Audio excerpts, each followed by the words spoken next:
Muy buenos días a todos. Creo que todos en algún momento hemos visto estos árboles fuertes y frondosos. Aquí en la isla hay muchos, sobre todo olivos, que son milenarios, digamos, por no decir centenarios también algunos. Y tienen estas raíces bien profundamente arraigadas en la tierra, anclados. Estos árboles están anclados y miren que han pasado tal vez miles de años y ese olivo sigue ahí. Tenemos uno aquí en plaza frente al ayuntamiento, en la plaza de Cort, ahí ese olivo enorme, y a veces cuando paso frente a él digo la de historia que ha pasado delante de este árbol, ¿no? Porque han pasado generaciones y generaciones y el árbol sigue ahí firme. Y cuando llegan las tormentas, las hojas se pueden agitar, las hojas se pueden caer, pero el árbol sigue ahí estable, firme, arraigado. La base de este árbol, que son las raíces, están cogidas de la tierra y nada puede moverlo de ahí. Y así como estos árboles, como hemos pensado ahora en este olivo que está ahí frente al ayuntamiento, tan grande, tan enorme, de tantos años,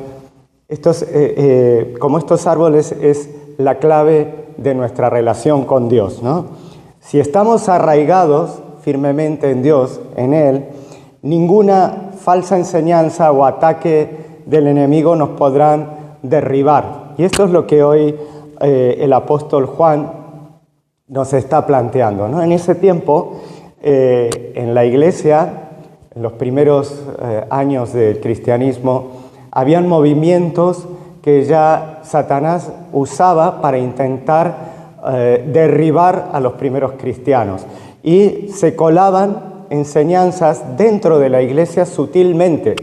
Había una rama de cristianos que se les decía los gnósticos, porque ellos pensaban que a través de un conocimiento especial podían llegar a elevarse y conocer a Dios de una manera mística, y que los demás que estaban en niveles inferiores espirituales no podían conocer.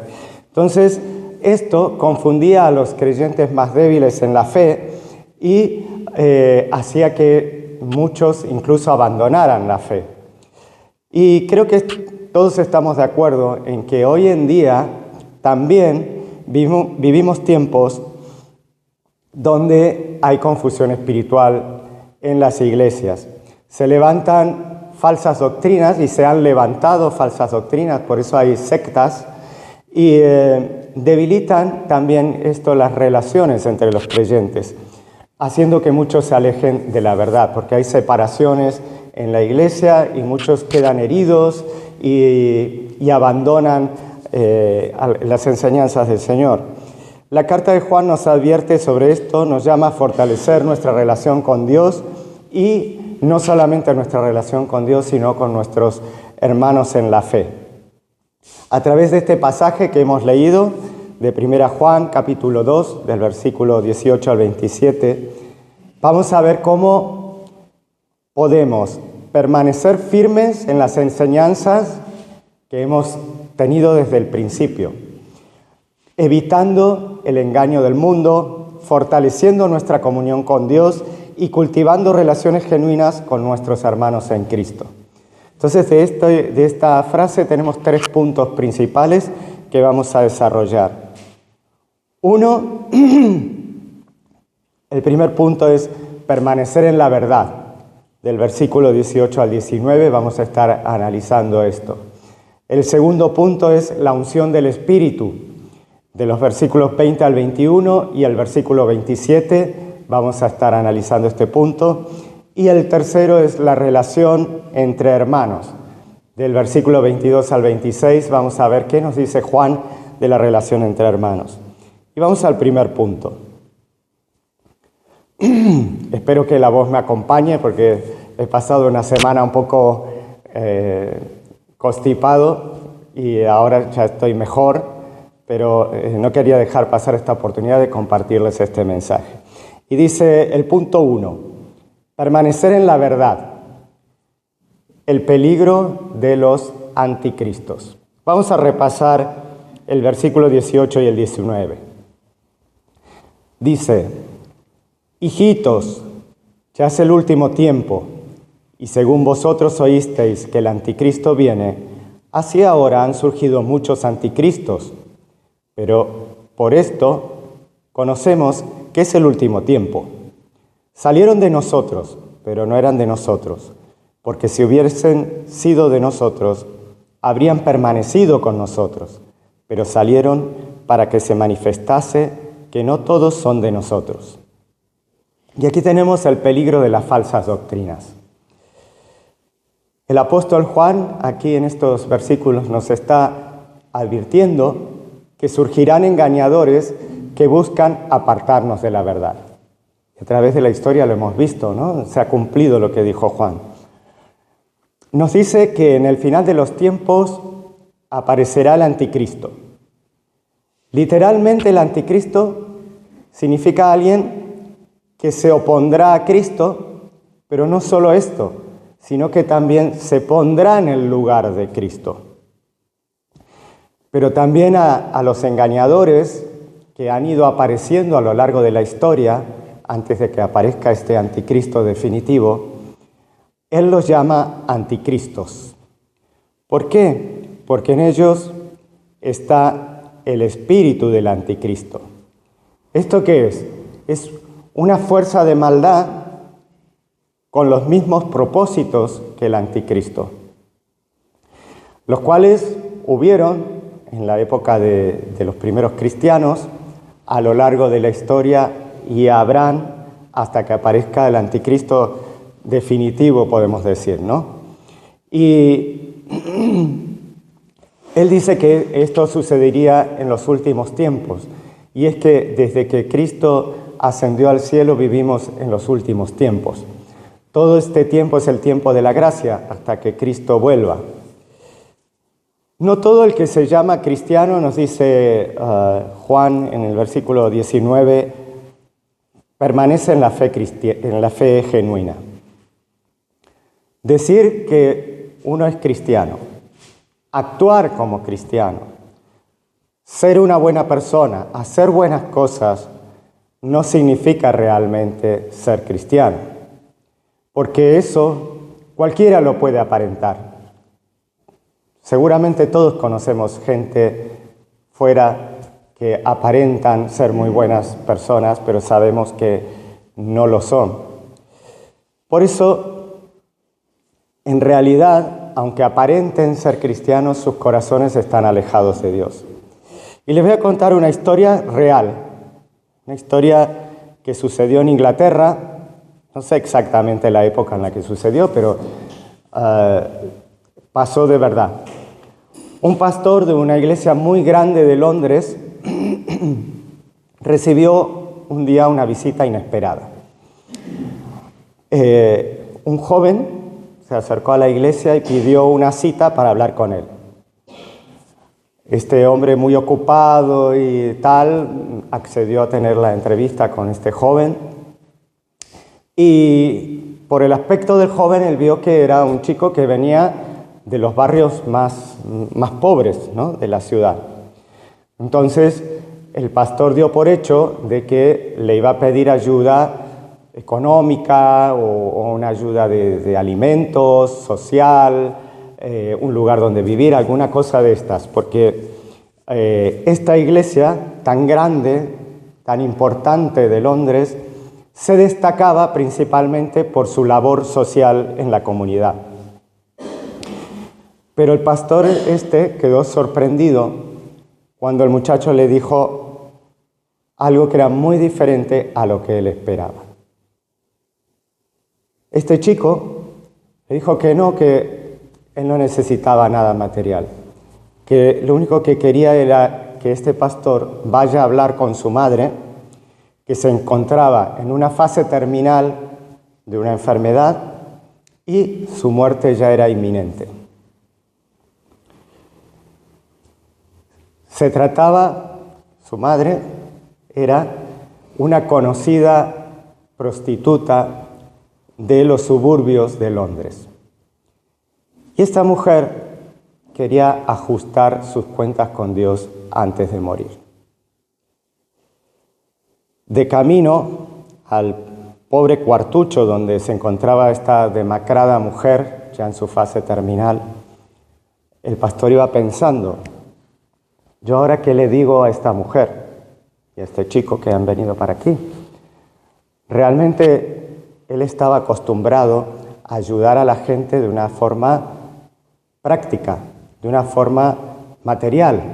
Él era una persona muy generosa, muy buena y movilizaba todo lo que esté a su alcance para ayudar a las personas, en lo que sea, en temas de salud, en temas de necesidades de alimentos, en temas de necesidades de habitación, de lo que la gente económica, lo que la gente necesitaba. Por eso su iglesia era tan grande y tan próspera, porque él bendecía a los demás y todo eso hacía que esto creciera y la gente lo buscara.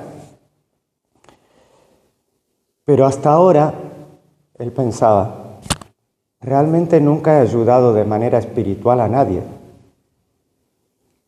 Y cuando estaba entrando en esa habitación pequeña, un poco muy sencilla, un poco sucia, vino a su corazón el versículo de Juan 3:16.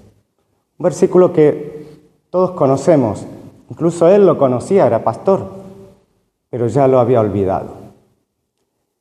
De tal manera amó Dios al mundo que ha dado a su Hijo unigénito para que todo aquel que en él cree no se pierda, mas tenga vida eterna.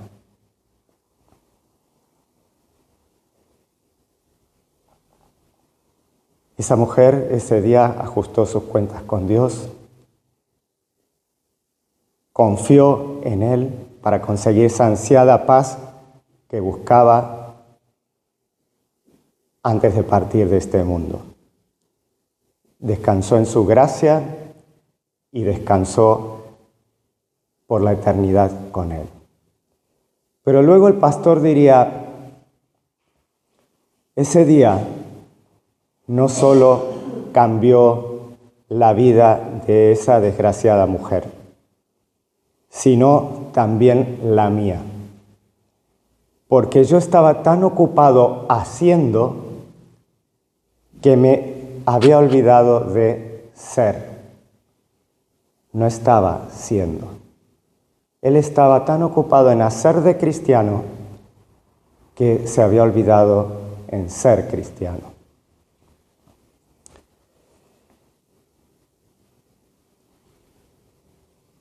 En la actualidad, todos conocemos movimientos que mezclan el Evangelio con enseñanzas erróneas, humanistas, incluso dentro del ambiente evangélico, porque enseguida pensamos en otros ambientes, pero pensemos también dentro de nuestras comunidades.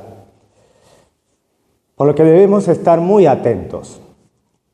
Así como Juan pedía a estos cristianos hace 2000 años que estén atentos, nosotros debemos seguir atentos y los que nos precedan tendrán que seguir atentos también, ya que bajo la denominación de cristianos muchos esconden enseñanzas que son antibíblicas, o sea que no están en la Biblia, son tradiciones o son enseñanzas de otras personas que se le ocurrieron, las pensaron, las escribieron y las han enseñado en sus movimientos.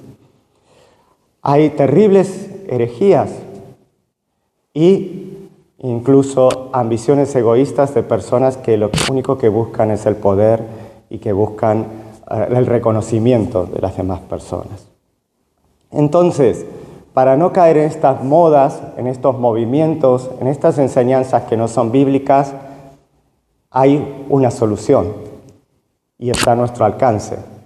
Y es que es muy importante conocer la verdad bíblica para no ser engañados. Así como Pablo le decía a Timoteo, ¿no? Que la Escritura es útil para muchísimas cosas y también para que estemos firmemente arraigados como esos árboles con las raíces bien agarradas en la tierra y no podamos ser engañados. Tenemos que evaluar cada enseñanza a la luz de la palabra de Dios. Y lo realmente maravilloso de esto, porque parece como que es una labor nuestra, de esfuerzo nuestro, pero hay algo que es maravilloso y que no estamos solos en este discernimiento de qué es engaño y qué no es engaño. Y es lo que desarrollaremos ahora en el siguiente punto, ya que Dios mismo, a través del Espíritu Santo, nos enseña y nos capacita. Y el siguiente punto trata de esto. Es la unción del Espíritu. La clave para discernir. La unción del Espíritu es la clave para discernir. Dice, vamos a repasar los versículos 20 y 21. Pero vosotros tenéis la unción del Santo y conocéis todas las cosas. No os he escrito como si ignoraseis la verdad, sino porque la conocéis y porque ninguna mentira procede de la verdad. Y luego dice el 27, enganchando con este tema. Pero la unción que vosotros recibisteis de Él permanece en vosotros y no tenéis necesidad de que nadie os enseñe, así como la unción misma os enseña todas las cosas y es verdadera y no es mentira, según ella os ha enseñado, permaneced en Él. ¿Qué es la unción del Espíritu Santo? Por lo general lo asociamos a las iglesias pentecostales, ¿no? Y la palabra unción últimamente, en general por muchos movimientos religiosos, ha sido usada con un poco de negligencia y se ha desvirtuado su verdadero significado. Incluso entre denominaciones ha generado mucha controversia. Literalmente, si vamos al significado literal, al diccionario de la Real Academia Española, unción significa untar. Qué desilusión, ¿no? Qué decepción, untar. Pero, ¿por qué unción significa untar? Porque tiene una historia esta palabra. Esta palabra viene del Antiguo Testamento. En el Antiguo Testamento, para consagrar a un rey, a un profeta, a un sacerdote en Israel, se le untaba, se le vertía aceite. Entonces ese aceite caía y era un símbolo, una señal visible para toda la congregación, para la gente que estaba, para el pueblo que estaba observando este acto. Era un símbolo de que, una señal de que Dios, a través de su Espíritu, estaría con estas personas, capacitándolos y acompañándolos en la labor que se les encomendaba, ya sea a un rey, a un profeta o a un sacerdote. Incluso Jesús es el Mesías, el Cristo. Y Mesías, o Cristo en griego, Mesías es la palabra en hebreo y Cristo es la palabra en griego, literalmente significa ungido. Jesús es el ungido de todos los ungidos. Es el principal ungido de todos los ungidos y su misión fue salvarnos de nuestros pecados y darnos vida eterna. Pero esto no se queda aquí. Cuando los creyentes le entregamos nuestra vida a Cristo y le reconocemos como el Señor, recibimos una unción espiritual. Ya no hace falta que nos echen aceite físico para que los demás vean que estamos siendo acompañados y capacitados por Dios en esta vida nueva que emprendemos. Porque directamente somos ungidos con el Espíritu Santo para que nos acompañe y nos capacite. Es el Espíritu Santo quien nos guía a toda verdad. Y esto no significa, como también algunos han desvirtuado, diciendo que no necesitamos capacitación bíblica ni necesitamos a nadie que nos enseñe, porque como nos enseña el Espíritu Santo no necesitamos aprender la Biblia, no necesitamos estudiarla. Hay movimientos que lo dicen así, sino que significa que el Espíritu Santo, cuando nosotros estudiamos su palabra, nos ayuda a discernir lo que es verdad. ¿Y cómo aplicamos la unción del Espíritu en nuestra vida? ¿Cómo la aplicamos ahora? ¿No? La tenemos, pero ¿cómo la aplicamos? Bueno, en primer lugar, permaneciendo en comunión con Dios y en oración con Dios. Tenemos que permanecer en una relación activa con Dios, no confiando solo en nuestras emociones, sino en lo que dice la Escritura. Por ejemplo, cuando alguien nos presenta una enseñanza nueva, ¿no? A todos nos gusta lo nuevo. Entonces viene alguien con una enseñanza nueva, ¿qué debemos hacer nosotros? Debemos buscar la guía del Espíritu Santo en oración y comparar esa enseñanza con lo que dice la Biblia. Y no sé, en mi experiencia me ha pasado, no sé si a ti te ha pasado, que alguna vez escuchas o lees algo y sobre una enseñanza espiritual, ¿no? Y sientes como una alarma en tu corazón. No estás seguro si lo que te están diciendo está bien o está mal, pero hay algo que ya te está indicando que algo no cuadra, ¿no? Entonces vas, investigas, estudias, buscas y te das cuenta que eso era una enseñanza errónea. El Espíritu te estaba avisando, mira, busca en la Biblia porque esto no es lo que estoy enseñando yo.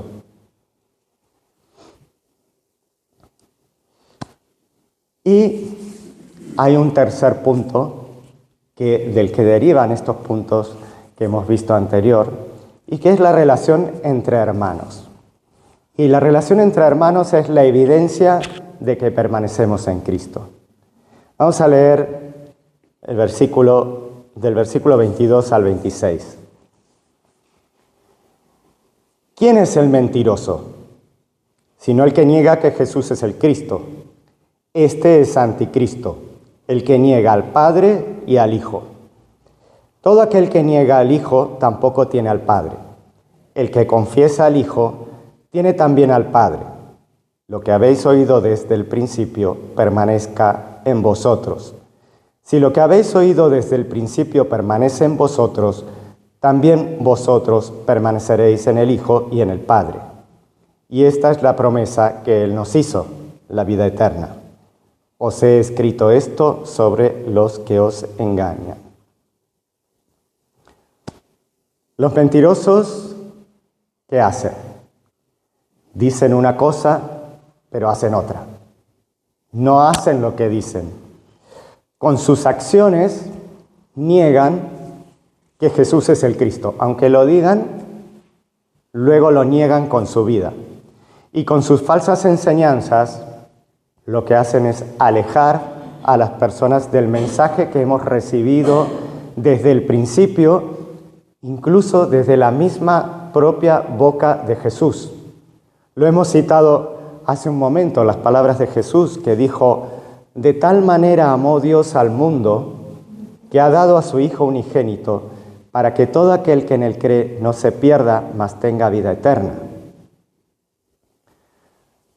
Los falsos maestros alejan a los hermanos, a las personas, de esa verdad, de que Dios nos ama y de que ha dado a su Hijo para que muriera en nuestro lugar y para que todo aquel que en él cree tenga vida eterna.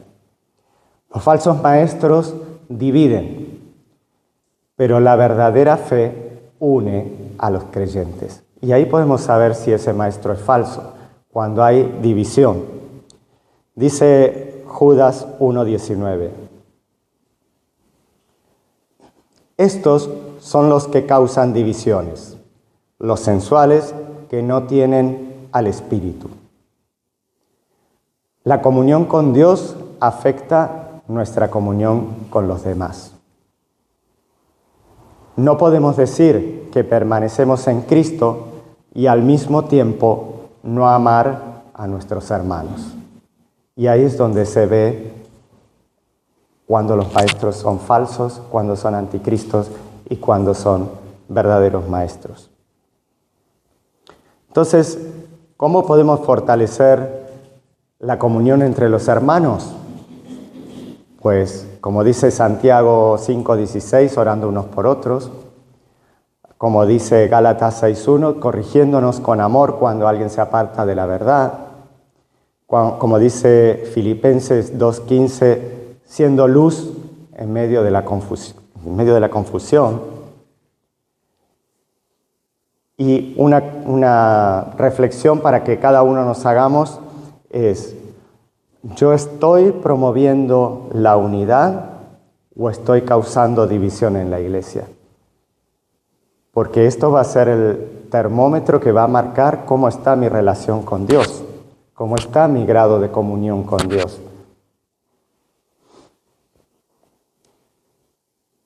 Y en conclusión, de estos 3 puntos que hemos visto, vamos a hacer 3 reflexiones también. En primer lugar, examina tu fe. Piensa, ¿le has entregado tu vida a Cristo para recibir su unción? ¿Estás arraigado en la verdad o estás influenciado por el engaño?